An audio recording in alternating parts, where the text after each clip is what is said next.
Hello दोस्तों, good morning, जोहार। कैसे हैं आप सब? इससे पहले अभी तक आपने B2B news Jharkhand news channel को सब्सक्राइब और लाइक नहीं किया है तो लाइक कर दीजिए। तो चलिए बात करते हैं, आज के तमाम छोटी बड़ी खबरों पर नजर डालते हैं।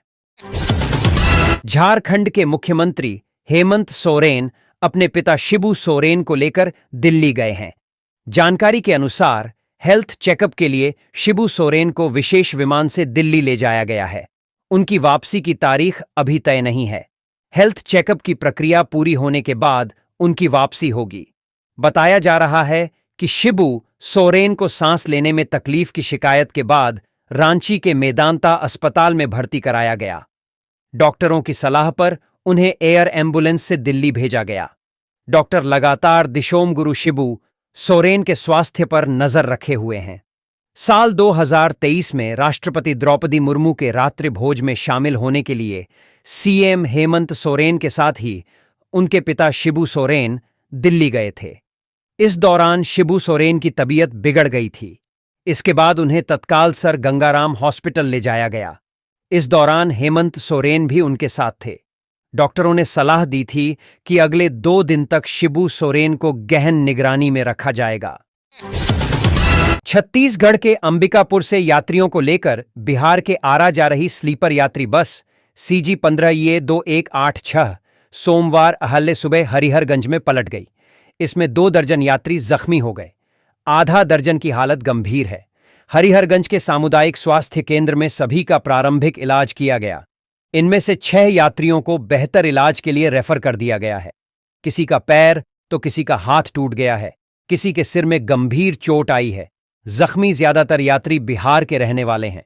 जैसे ही बस पलटी, घटनास्थल पर चीख पुकार मच गई। सूचना मिलने के बाद पुलिस मौके पर पहुंची। बस में फंसे लोगों को बाहर निकाला गया। घायलों को एम्बुलेंस से अस्पताल भेजा गया। पुलिस मामले की जांच में जुट गई है। दुर्घटना के बाद चालक मौके से फरार हो गया। जानकारी के अनुसार NH 139 हरिहरगंज औरंगाबाद मुख्य पथ पर सोमवार सुबह करीब 4:30 पर अंबिकापुर से शिवम बस यात्रियों को लेकर बिहार के आरा जा रही थी। बस में 5 दर्जन यात्री सवार थे। यात्रियों के अनुसार बस कई किलोमीटर पहले से अनियंत्रित होकर चल रही थी। कभी दाएं तो कभी बाएं जा रही थी।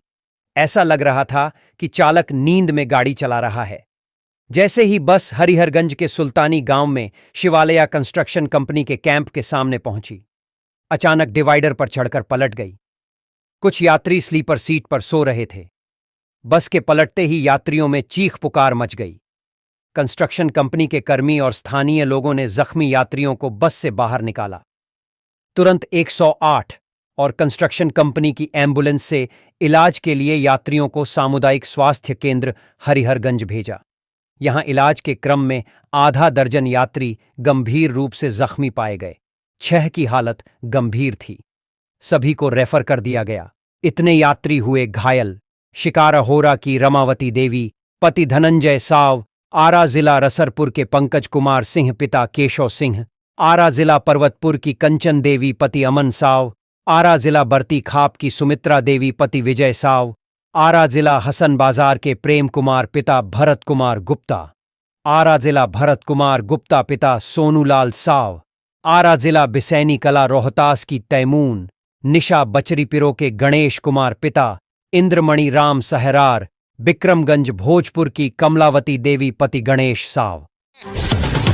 हजारीबाग जिले में अज्ञात बदमाशों ने कोयला लदे 3 ट्रैक्टर को जला दिया। ट्रैक्टर के चालकों को पेड़ से बांधक कर जमकर पीटा।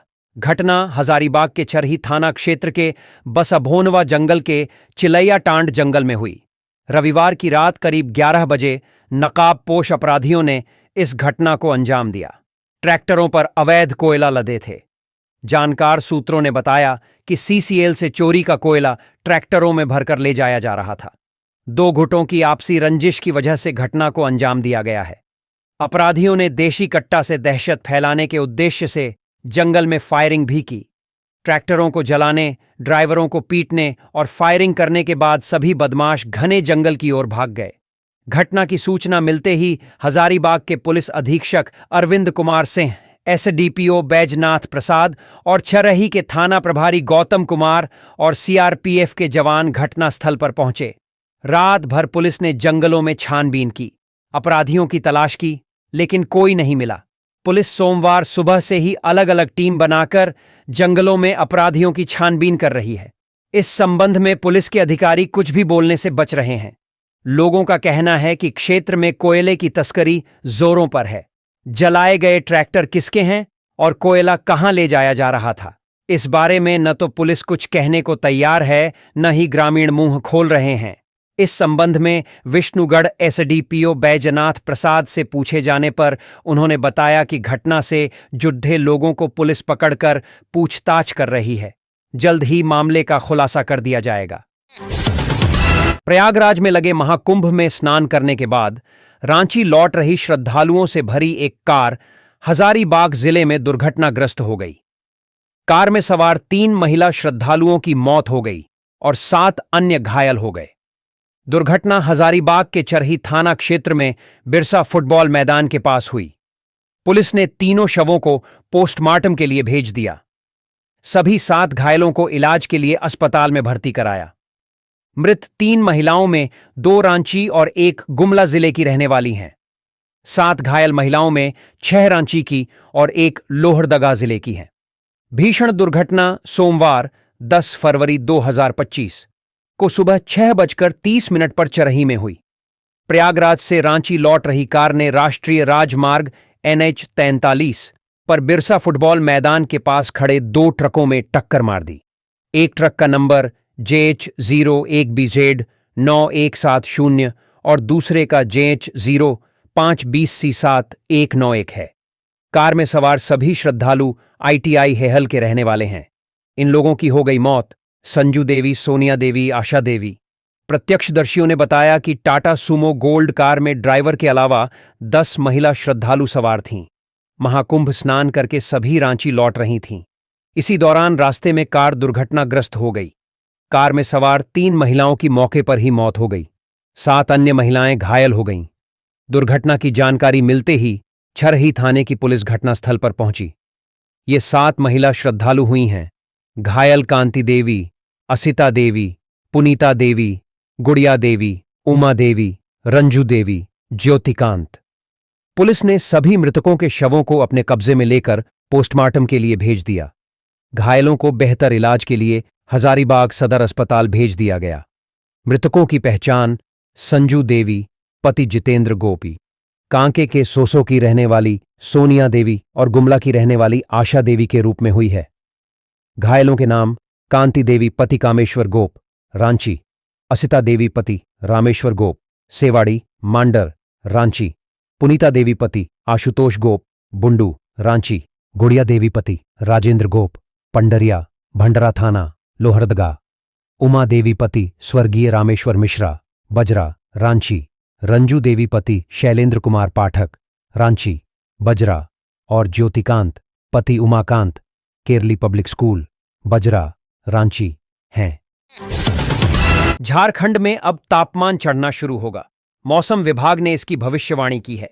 भारत मौसम विज्ञान विभाग के रांची स्थित मौसम केंद्र ने सोमवार को कहा है कि अगले 3 दिन में झारखंड के तापमान में 3 से 4 डिग्री सेंटीग्रेड तक की वृद्धि होगी। मौसम विभाग ने वेदर रिपोर्ट जारी कर कहा है कि राज्य का अधिकतम तापमान 34.3 डिग्री पहुंच गया है, तो न्यूनतम तापमान 7.2 डिग्री सेंटीग्रेड रिकॉर्ड किया गया है। सबसे कम न्यूनतम तापमान चतरा जिले में 7.2 डिग्री सेल्सियस रिकॉर्ड किया गया है। सबसे अधिक उच्चतम तापमान सरायकेला में 34.3 डिग्री सेल्सियस दर्ज किया गया। मौसम विभाग ने कहा है कि झारखंड में बोकारो जिले को छोड़कर अधिकतर अन्य जिलों का न्यूनतम तापमान सामान्य से कम है। वहीं अधिकतम तापमान अब सामान्य से अधिक हो गया है। पिछले 24 घंटे के दौरान राजधानी रांची का उच्चतम तापमान 0.9 डिग्री चढ़कर 26.7 डिग्री सेल्सियस हो गया है, जो सामान्य से 0.6 डिग्री सेंटीग्रेड अधिक है। राजधानी का न्यूनतम तापमान 0.4 डिग्री बढ़कर 10.6 डिग्री हो गया है, जो सामान्य से 1.7 डिग्री सेंटीग्रेड कम है। जमशेदपुर का उच्चतम तापमान 0.6 डिग्री बढ़कर 31 डिग्री हो गया, जो सामान्य से 2 डिग्री सेल्सियस अधिक है। न्यूनतम तापमान में कोई बदलाव नहीं हुआ है। यह 10.4 डिग्री सेल्सियस बना हुआ है, जो सामान्य से 4.4 डिग्री सेंटीग्रेड कम है। डाल्टेनगंज का उच्चतम तापमान 2.2 डिग्री सेल्सियस बढ़कर 31.1 डिग्री हो गया, जो सामान्य से 3.6 डिग्री अधिक है। यहां का न्यूनतम तापमान 1 डिग्री बढ़कर 9.5 डिग्री हो गया है, जो सामान्य से 2.3 डिग्री सेल्सियस कम है।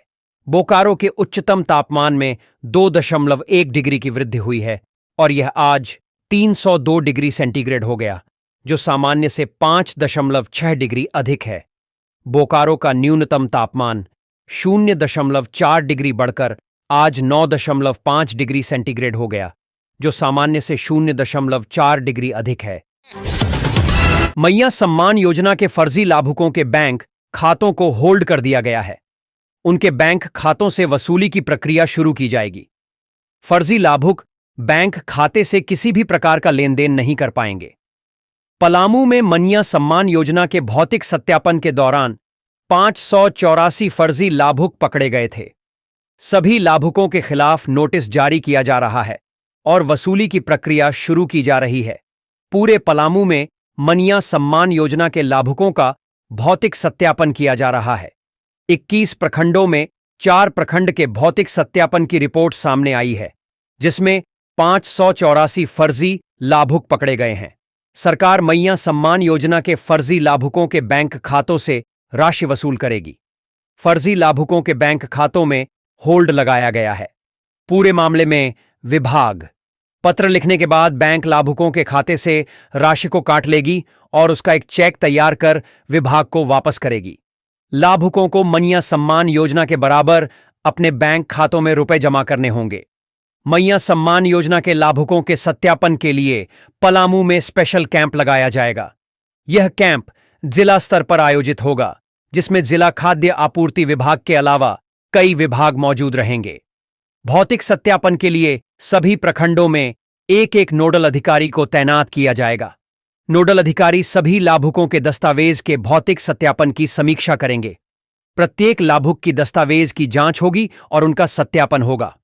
पलामू में मैया सम्मान योजना के भौतिक सत्यापन के दौरान 584 फर्जी लाभुक पकड़े गए हैं। 3,900 वैसे लाभुक पकड़े गए हैं जिन्होंने एक ही बैंक खाते से लाभ लेने के लिए आवेदन दिया था। वैसे लोगों को शुरुआत में ही योजना के लाभ से वंचित कर दिया गया था। वैसे लोगों के बैंक खाते में राशि नहीं भेजी गई थी। पलामू में बड़ी संख्या में वैसे लाभुक पकड़े गए हैं जिनके परिवार के सदस्य सरकारी नौकरी कर रहे हैं। लाभ लेने वाली महिलाओं के पति शिक्षक हैं या अन्य सरकारी सेवा में हैं, जबकि बड़ी संख्या में वैसे लाभुक शामिल हैं जिनकी उम्र अधिक है। पलामू में 3,72,937 सम्मान योजना के लाभुक हैं। मेदिनीनगर में 189, सतबरवा में 170, लेस्लीगंज 62 एवं रामगढ़ में 143 फर्जी लाभुक पकड़े गए हैं। हेलो दोस्तों, गुड मॉर्निंग, जोहार। कैसे हैं आप सब? इससे पहले अभी तक आपने B2B news Jharkhand news channel को सब्सक्राइब और लाइक नहीं किया है तो लाइक कर दीजिए। तो चलिए बात करते हैं आज के तमाम छोटी बड़ी खबरों पर नजर डालते हैं। देवघर के कुंडा थाना इलाके के चितोलोढ़िया गांव में जिस नाबालिग लड़की का शव मिला था, वह लड़की गिरिडीह के देवरी थाना क्षेत्र के चतरोतुरिया टोला की रहने वाली थी। लड़की का अपहरण करने के बाद उसकी हत्या कर दी गई थी। इस अपहरण और हत्याकांड का खुलासा गिरिडीह एसपी डॉक्टर बिमल कुमार की टीम ने कर ली है। कांड को अंजाम देने वाले आरोपी राजकुमार हाजरा और चतरोतुरिया टोला की अनिता देवी को गिरफ्तार कर लिया गया है। एसपी ने बताया कि दोनों ने अपना जुर्म भी स्वीकार कर लिया है।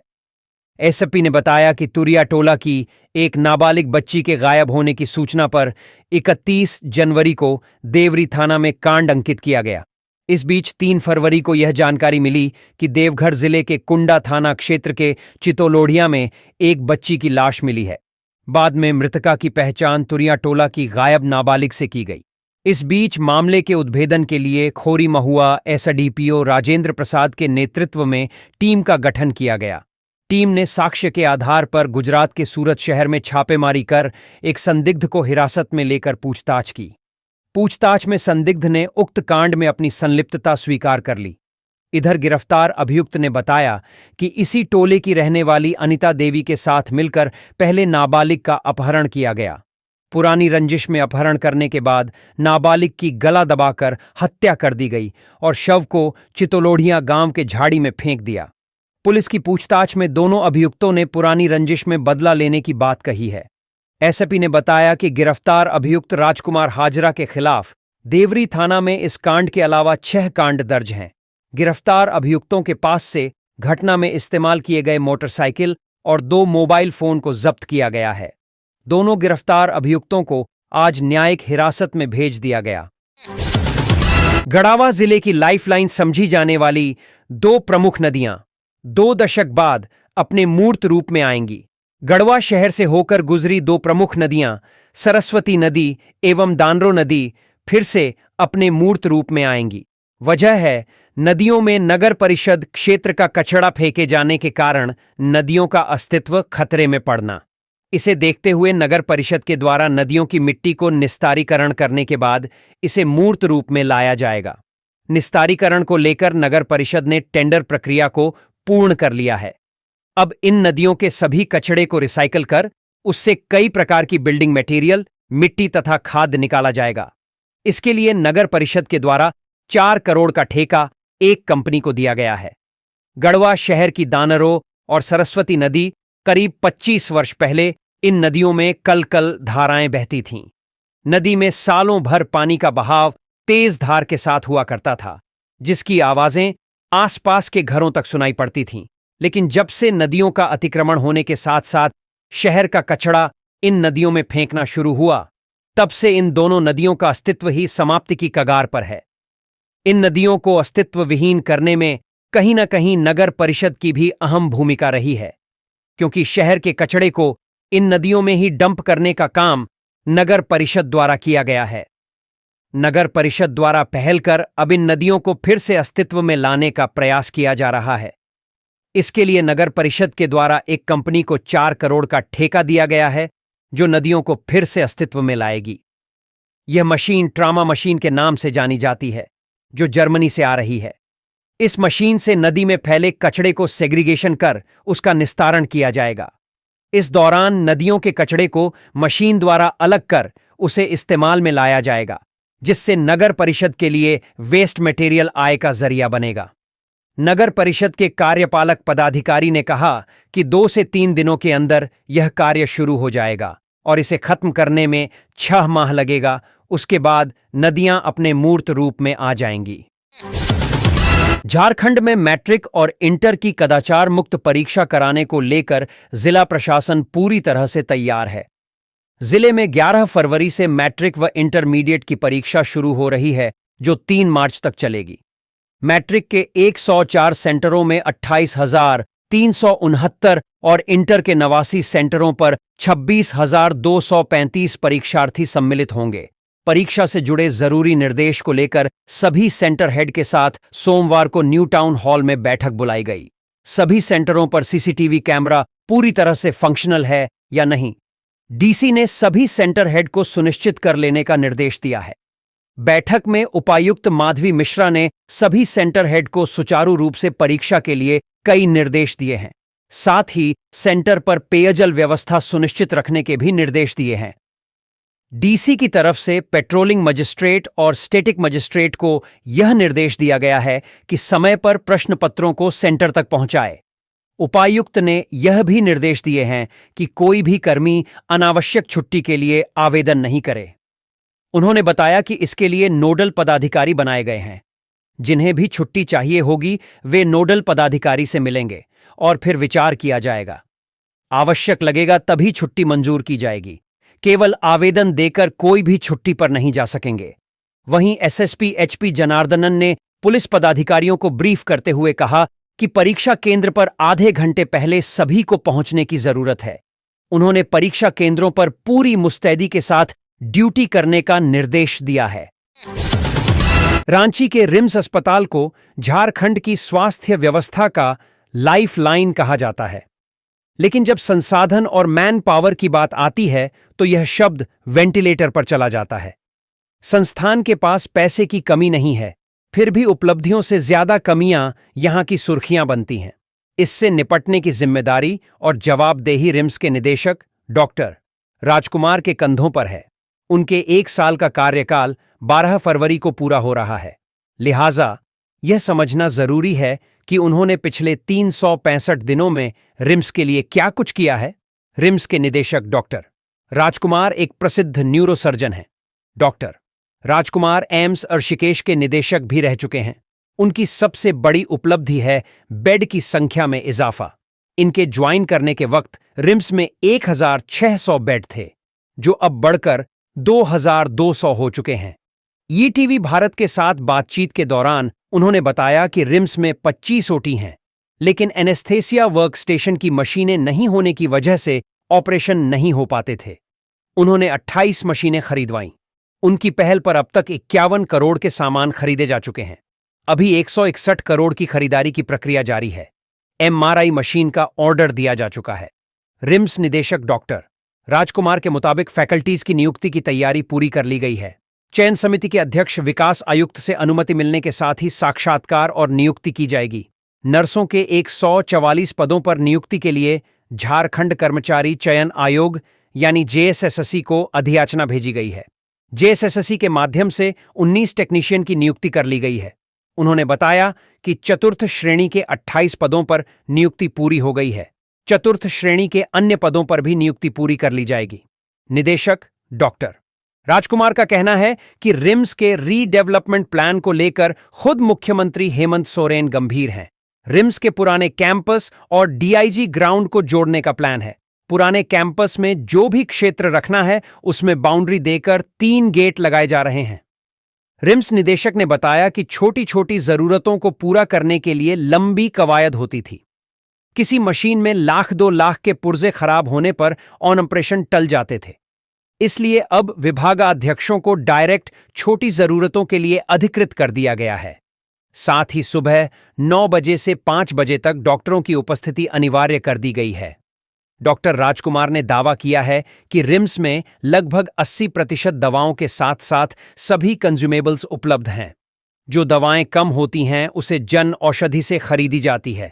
निदेशक के मुताबिक इम्प्लांट तक अमृत फार्मेसी से लिया जाता है।